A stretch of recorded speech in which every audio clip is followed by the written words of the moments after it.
Mr. Speaker, yesterday, Congressman Massey and I went to the Department of Justice to read the unredacted Epstein files. We spent about 2 hours there, and we learned that 70 to 80% of the files are still redacted. In fact, there were 6 wealthy, powerful men that the DOJ hid for no apparent reason.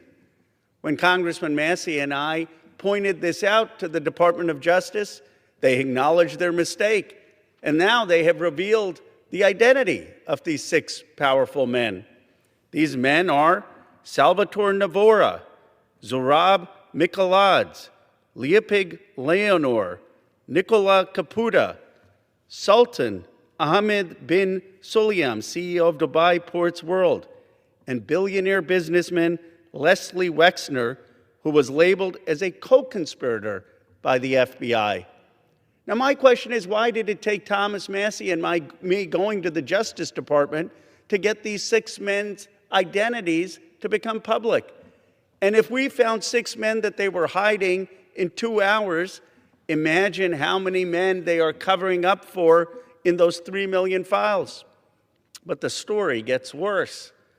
The reality is that Donald Trump's FBI scrubbed these files in March, long before Thomas Massey and I passed the Epstein Transparency Act.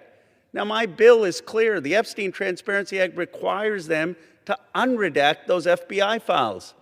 And yet the Justice Department said to me and to Congressman Massey, we just uploaded whatever the FBI sent us. And guess what? The FBI sent scrubbed files. That means the survivor's statement to the FBI, naming rich and powerful men who went to Epstein's island, who went to his ranch, who went to his home and raped and abused underage girls or saw underage girls being paraded, they're all hidden. They're all redacted. It's a little bit of a farce. They're inviting all the members of Congress to go to see the Department of Justice, quote-unquote, unredacted files, but they've got all redacted files from the FBI. And it's not the fault of the Justice Department attorneys. They were just told upload things that Donald Trump's FBI had already scrubbed. It's a blatant violation of the Epstein Transparency Act, but it also asks a fundamental question. Who are they protecting? Why are they protecting these rich and powerful men, people I call part of the Epstein class? Why are we in a country where there is no elite accountability for people who do the most heinous things? You have in England the king now calling for an investigation and possible prosecution of his own brother. You have in Norway the princess who no longer has support to be the queen.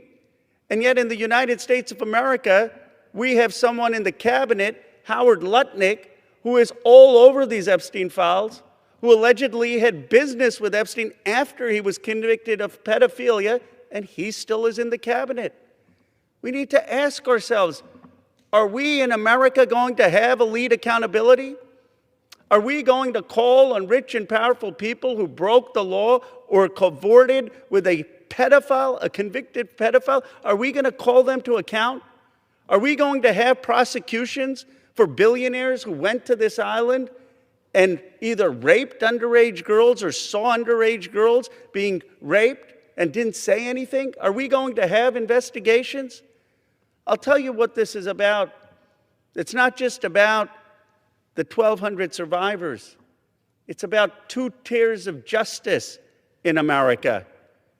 It's about people who can accumulate wealth and power and don't have to care about the rest of America. They have destroyed so much of this country. Income inequality is at a 60-year high.